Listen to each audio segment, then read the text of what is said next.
All of the following stories are from Reddit's r/nosleep subreddit. There's an unspoken rule up in the mountains that, no matter who you are, friend, bitter rival, stranger, anyone, if you're ever in a pinch and come across another hunter's cabin, you're welcome to seek shelter there. Maybe it's unspoken because it's common courtesy and that whole do unto others thing, or maybe it's unspoken because there's hardly anyone to speak to. In the winter months especially, you'd be hard-pressed to see another soul for weeks, sometimes months. But that's the rule. You need it, you use it. No judgment, no questions asked. Just don't steal anything. Now I'm not a burly, seasoned mountain man that flosses with tree bark and never shaves, but I do like to hunt. I often leave my small Alaskan village for weeks at a time and take to my hunting lodge up in the mountains. I'm a fairly cautious guy, and I know the mountains can be traitorous, so when I leave prepared. I check the long-term forecast, gather the necessary supplies, bring backups, and make sure I've got enough of everything I need to survive at least a week longer than I plan on staying, just in case. I always believed my precautions would protect me, but like a child's security blanket, they were only a paper-thin illusion of safety. There's no planning when Mother Nature decides she's in a mood. That's why I never expected to get caught in a blizzard that day. It had started out sunny and cold, but as the day progressed, a few clouds formed. By the time they'd amassed into a heavy cloud covering, I was already on my way back to the cabin with a couple hairs hanging over my shoulder. I named them dinner and breakfast. I was planning on eating breakfast for dinner and dinner for breakfast, if only to make myself laugh. It's the little things like that that keeps the solitude from turning into loneliness. The snowfall seemed to come out of nowhere, like someone had knocked an awning shut, and all the snow collected on top had fallen at once. Except it wasn't a single tidal wave of snow, it was a relentless, unending assault. Last I checked, the weather reports hadn't mentioned a blizzard, and yet a blizzard was what I found myself walking through. It got very dark, very fast, and I kicked myself for leaving my flashlight back at my lodge. I planned on coming home long before nightfall, so I hadn't thought I needed it. I'd been sorely mistaken. Snow prickled painfully as it darted into my eyes. I had squint almost all the way to keep these sub-zero jerks from stabbing me blind. The wind howled as gales cut through my clothes and right to my bones. I could barely see 2 feet in front of me, and couldn't see the 2 feet beneath me as they sank in an ever-growing blanket of white. I'm not sure when I realized I was lost. At some point, I knew I should have arrived at my cabin, but all I saw was white with a few slivers of gray swaying in the thick breeze. The hairs at the back of my neck became stiff and battered against me with every puff of air and every awkward, crashing footfall. I was running out of energy, running out of ideas, and beginning to panic. I could have spun around in a computer chair 100 times and felt less disoriented than I did in that whiteout. And then I walked right into a cabin, literally. It had become so dark that the snow had become so heavy that I could see the structure until I stumbled face first into it. I held my hands against the wooden facade so I wouldn't lose it in the storm, and circled around until I found a door. It wasn't just in a pinch, this was life or death. In the unlikely event someone was inside, I knocked on the door and waited for an answer. Through the howling wind, I could have sworn I heard, "Come in." As I swung open the door and stepped inside, a small avalanche of snow tumbled in with me. I didn't bother trying to kick it out as I fought against the wind to close the door behind me. The relief was instantaneous. Without the air whipping at me, I'd put a stop to the timer ticking down to my freezing death. "Thanks," I whispered. I turned towards the inside of the cabin and tried to get my bearings, but all I saw was blackness, which meant I had no real way of gauging the size of the cabin. Yeah, I'd circled around it, but I'd been stumbling around, half blind, focused on trying to find a doorknob, so I had no idea what length of the cabin I'd covered. I could have walked half of it, I could have circled around 3 times without realizing. Through the darkness, all I could see was the vague outline of someone sitting in the corner. "You're a real lifesaver," I said. He didn't answer. I pawed around for a lighter, a lantern, a matchbook, anything that might emit a light, but all my fingertips touched were chains and the barrels of hunting rifles. I stopped poking around when I felt an open bear trap. Wouldn't want to get my arm caught in one of those. It was safer to sit still and wait for daybreak. It occurred to me that the stranger might have been seeking refuge as well. "So," I started, keeping my tone light and innocent, "you're the owner of this cabin?" The answer was more of a hiss than a word, but in that hiss I heard a faint "yes." I sat on the floor, let my hairs down beside me, and reached into my pack. Why I had taken a sleeping bag with me and not a flashlight was beyond me. I removed my wet clothes and quietly slept into the sleeping bag to warm up, making conversation as I did. "Thanks again, that blizzard really came out of nowhere." He replied with a slow, labored, wheezy breaths of an elderly man on his deathbed. "Dangerous." "Yeah," I chuckled. "That's an understatement." "Hungry," he exhaled. "You got a fireplace?" "I've got a couple hares. I'll cook them up. It's the least I can do," I offered. His reply was drawn out, like a wolf howling, but without the majestic hum, "No." "Okay, as soon as the blizzard dies down, I'll go gather wood and make us a fire. Can you wait until then?" I saw his silhouette shift slightly. There was a rattle of chains. "No," again. The O stretched out in a long, bloated groan. "No. No. Yes." The final no morphed strangely into a yes, like someone drastically changing to a much higher note on a flute halfway through a breath. I craned my neck to look at the single window in the cabin. It was pitch black, pitch white. It was like an afterglow, visible against the black backdrop of the wood, yet still inherently dark. I focused on it rather than the rest of the cabin because it was the only hint of light I could see.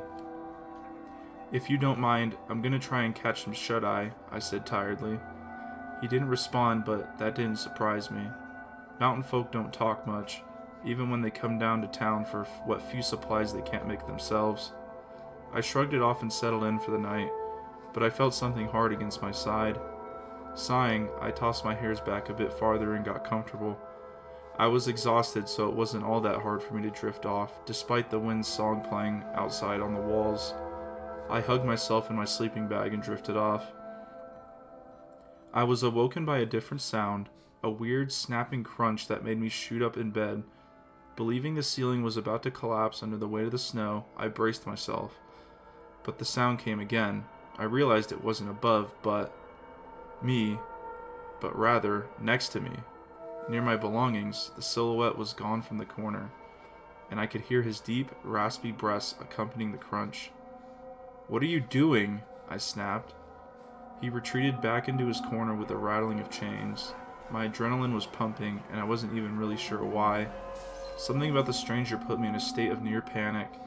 My instincts were telling me to leave, but I couldn't afford it. Whatever this guy was up to, I was safer with him than I was out there in the blizzard. I grabbed my backpack and propped myself against the wall in a seated position, staring at the silhouette, expecting him to make a move. I kept myself awake and alert, never looking away, even as the howling wind slowly diminished in strength. Once or twice, I felt my head begin to dip and my eyes begin to shut, but every time I slipped, the faint rattle of change snapped me back into consciousness. As the blizzard cleared and the sun slowly rose, light began to trickle into the cabin. The scene filtered through in tiny increments with each layer uncovered by the sun, like a printer slowly spitting out a full picture one line at a time. I wasn't in a cabin. I was in a large supply shed that was maybe 10 to 11 feet long, 7 to 8 feet wide. There was no fireplace, which makes sense for a supply shed. There were tools, traps, and rifles lining every wall. The silhouette in the corner slowly stopped being a silhouette and started being a distinct person. Skinny, no gaunt, pale, no. Ghost white, man, no. Corpse. Corpse? I was gutted. He was dead, not, "Oh shoot, I died overnight, sorry about that," dead. Long dead. Long, long, long dead. His body was all shriveled and mummified? Is that even the right word for it? He wasn't wrapped up in bandages or anything like that, but his skin was completely dehydrated and stiff, like an unwrapped mummy. His hair was hanging from his head in unkempt strings. His teeth were poking out of his shrunken lips with a wide gap where the top right canine should have been. There was a stain of age-old blood soaked into the wood beneath him. I followed it by gaze to its origin, his left foot, and the bear trap in which it had gotten caught. There was an empty hook on the wall above him with a chain leading to the trap. It was long enough for him to move around, but not enough for him to reach the front door, or the saw hanging above it. My best guess was the trap had fallen on its own while he was out, and at some point he'd done a supply run in the dark and had gotten caught up in his own trap. He probably died of thirst or something. Look, I'm telling you, he wasn't breathing. He wasn't moving. He was dead as a doornail, and had been for quite some time. I sat there, reasoning I'd been delirious the night before. The fatigue, the dehydration, the disorientation caused by the blizzard. It made me imagine his voice. Those slow, hissing sounds I thought were replies were just the wind outside. I'd interpreted them wrong because the loneliness had finally gotten to me. The elements had conspired against me to create a living person out of someone who definitely wasn't. It was a good, logical explanation, and I wish I could say it was true. Except I'm not the one who bit the head off of the breakfast. It's not my canine tooth I found on the floor next to me. My dry, dirty, wood-like fingernails aren't the ones sticking out of the outside of my sleeping bag. I'm not the one who keeps the corpse dry, cracking lips with white fur. I didn't stick around for dinner.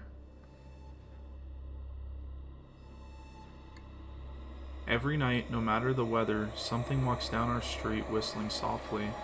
You can only hear it if you're in the living room or the kitchen or when they walk by, and it always starts at exactly 3:03. The sound starts faint, somewhere near the beginning of the lane near the Carson place. We're toward the middle of the street, so the whistling moves past us before fading away in a direction of the cul-de-sac. When I was younger, my sister and I would sneak into the kitchen some nights to listen. Mom and Dad don't like that, and we'd catch hell if they found us there, but they were never too hard on us since we always stuck to the one big rule: don't try to look at whatever was whistling. My neighborhood is a funny place. I've lived here since I was 6 and I love it. The houses are small but well kept, good sized yards, plenty of places to roam. There are a lot of other kids here my age. I turned 13 back in October. We grew up together and would always play foursquare in the cul-de-sac or roam around from the back porch to back porch in the summer. This was a good place to grow up. I'm old enough to see it, and there's only the two strange things here: the night whistling and the good luck. The whistling never bothered me much. Like I said, I couldn't even hear it from my bedroom, but Mom and Dad doesn't like talking about it, so I've stopped asking questions. My dad is a strong guy, tall and calm. He has an accent since he moved to the US as a kid. His family, my grandparents, they're from the islands. That's what they call it. My dad, the only time he isn't so calm is if the whistler comes up. He talks a little quicker then, eyes move faster, and he tells us not to think about it so much and to always remember the one big rule. The big rule: don't try to look outside when the whistler goes past. Not that we could even look if we wanted. See, there are shutters on the inside of every window, thick pieces of heavy canvas that pull down from the top and latch to the bottom of the window frame. Each latch even has a small lock, about the size of what you'd find on a diary. My dad locks these shutters every night before we all go to bed and keeps the key in his room. My mom, I don't know what she thinks about the whistling. I've seen her out in the living room before at 3:03 when the sound starts. I could see her if I cracked my door open just an inch to peek. She's not out there often, at least I haven't caught her much, but once or twice a month I think she sits out there on our big red couch just listening.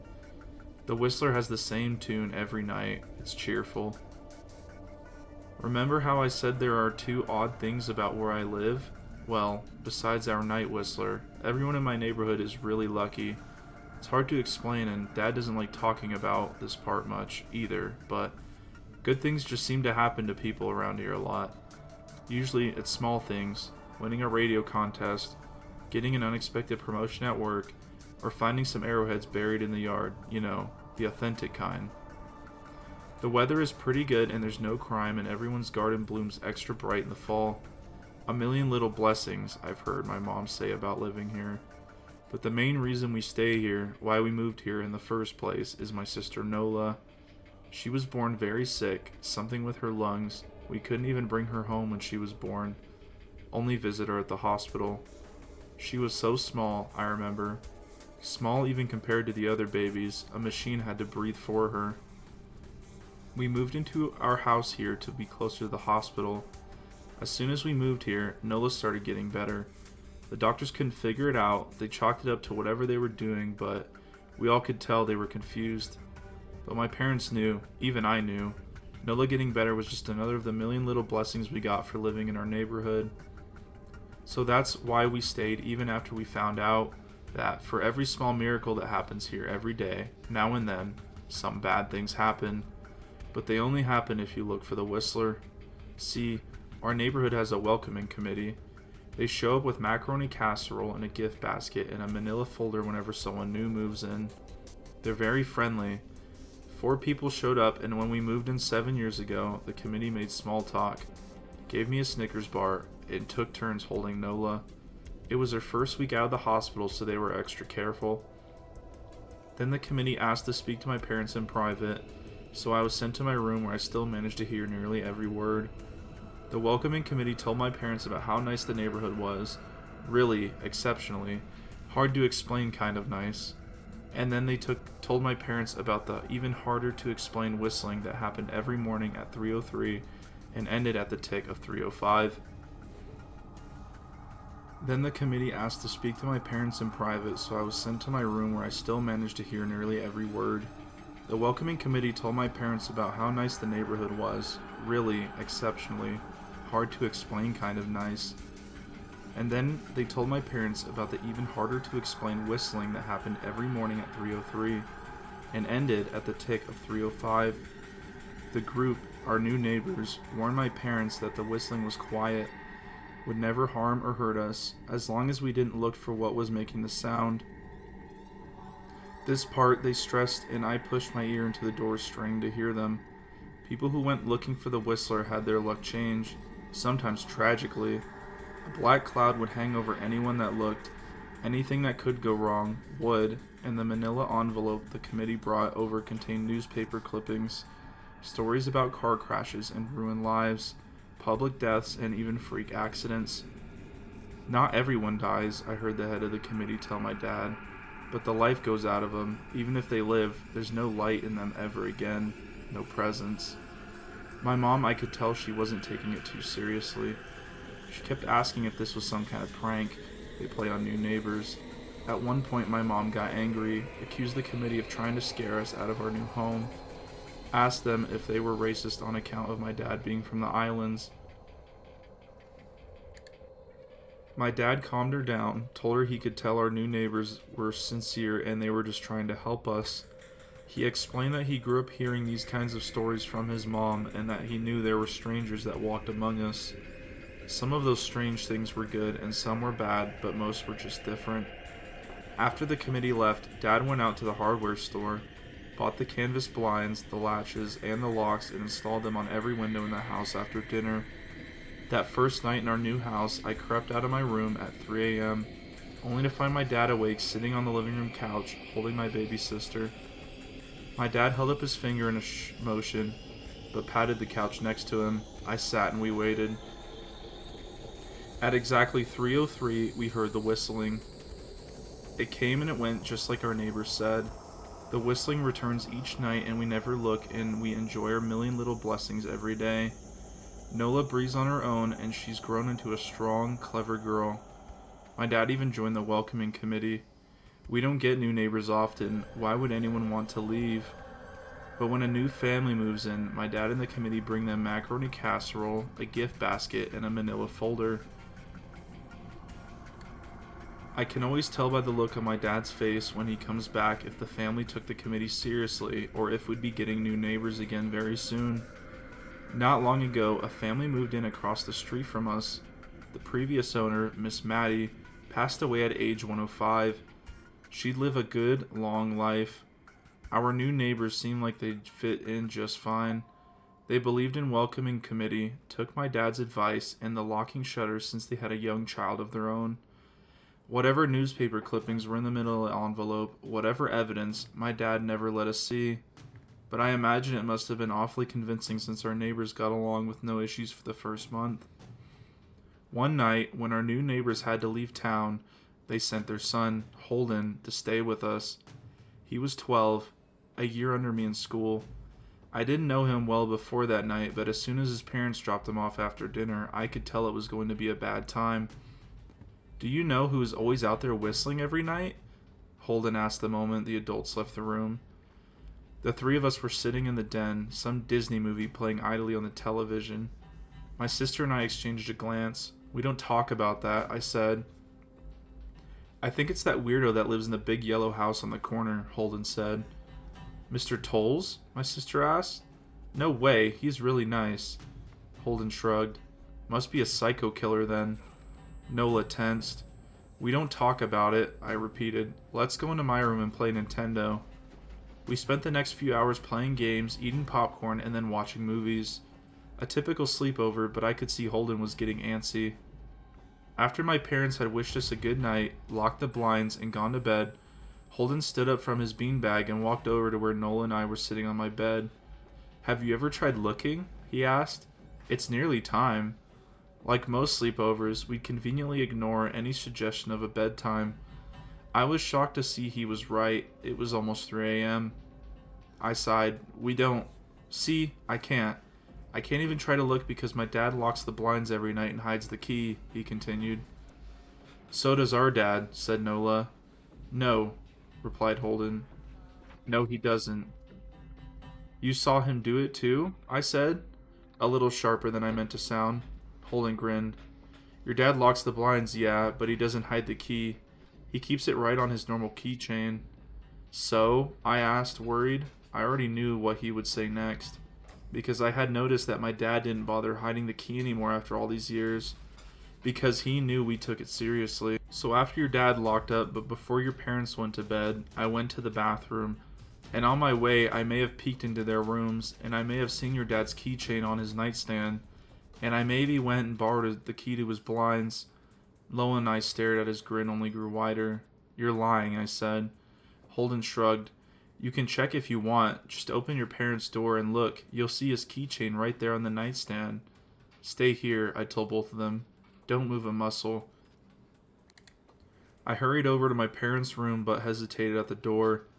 If Holden wasn't lying, my dad would be angry. Beyond angry. I was scared thinking about it, but more scared of an open window with a whistler right outside. I opened the door, barely an inch, and looked in, but it was too dark to see. Taking a deep breath, I walked into the room. 2 steps into the dark I froze, the whistling started, and I could hear it clearly from my parents' room. I never realized, but they must have heard the sound every night since we moved into the house. They never told us. I don't think I could have slept through it. I stood there, listening to the whistling come closer, unsure whether I should turn on or off a light or call out for my dad. Soft sounds from the living room brought me back to reality. Nola, I yelled, running out of my parents' room. Holden and Nola were standing near the front door next to a window. Holden wasn't lying. I could see him fumbling with the lock on one of those blinds. I heard a click. He did have a key. Holden let out a quick laugh. Nola stood next to him, hunched up, afraid but maybe curious. The whistling was right outside our house now. I think I made a sound, called out. I can't remember. Time felt frozen. Clock hands nailed to the face. But I found myself moving. I'm not fast, but I've never been athletic. Somehow, though, I covered the space between myself and Nola in a moment. My eyes were locked on her, but I heard Holden pull the blind all the way down so I could release. I heard the snap of it start to raise, and I heard the whistling just on the other side of the window. But I had my arms around Nola, and I turned us so that she was facing away from the window. At the same time, I jammed my eyes shut. The blind whipped open. The whistling stopped. I felt Nola shaking in my arms. Don't look, okay? I told her. Don't turn around. We were positioned so that she was facing the back towards the hallway and I was facing the window. My eyes were still closed. I felt her nod into my shoulder. I reached out with the arm not holding Nola and tried to touch Holden. My hand brushed against his arm. He was shaking worse than Nola. Holden? I asked. Silence. I reached past him and gingerly felt for the window, eyes still sealed shut. The glass was cold against my fingertips, colder than it could have been for the time of the year. I moved my hand up the window, searching for the string to the blind. The glass began to get warmer the further I reached, and there was a gentle hum feeding into my fingertips. I tried not to think about what might be on the other side of the window. Finally, I touched the string and yanked the blind shut. I opened my eyes. In the dim light leaking out from the kitchen, I could make out Holden, pale and small, staring at the new closed window. "Holden?" I asked. He turned towards me and screamed. Everything became a flurry of motion. Lights sparked to life in the hall and then the living rooms. My parents' footsteps thudded across the hardwood floor. I didn't think to look back at them. My eyes were glued to Holden. He was pale, had bit his lip so hard there was a thin red line of blood running down his chin, and he'd wet himself. "What happened?" my dad asked from behind me. I managed to swivel away from Holden and look back. He looked. I never seen my dad scared before, but I saw it that night. In that moment, an old, ugly tear stitched on his face, a parent's fear. "Just Holden?" he mouthed to me. I nodded yes. My dad let out a breath. He looked so relieved I nearly expected him to cheer. But then he turned to Holden and my dad's face changed.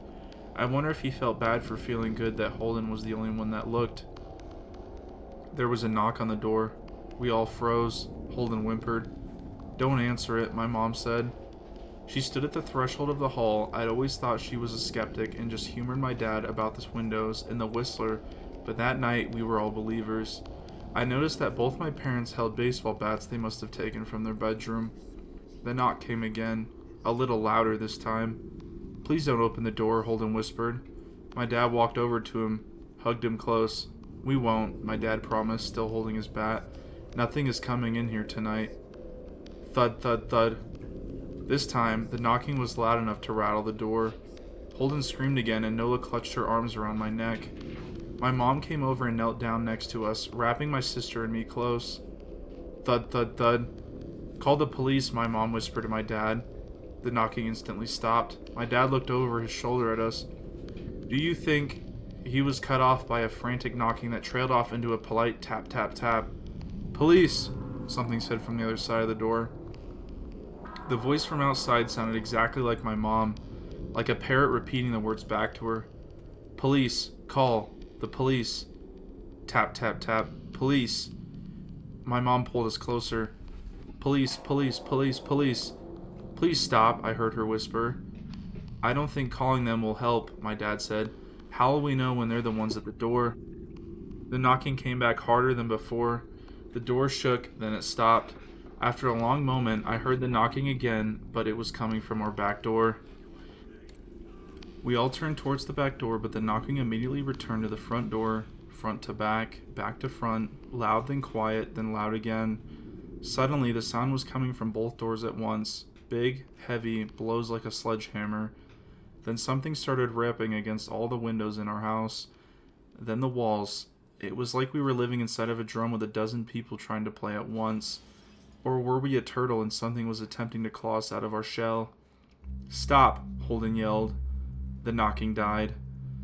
"I won't tell," Holden said, staring at the door. "I promise I won't tell anyone what I saw. Just please go away." We waited for nearly a minute. Then we heard it. A soft tap coming from the window Holden had looked through earlier. Holden started to cry, sobbing like a prisoner watching gallows being built outside their cell. My dad held him, brushed his hair but never lied to him, never told him things would be okay.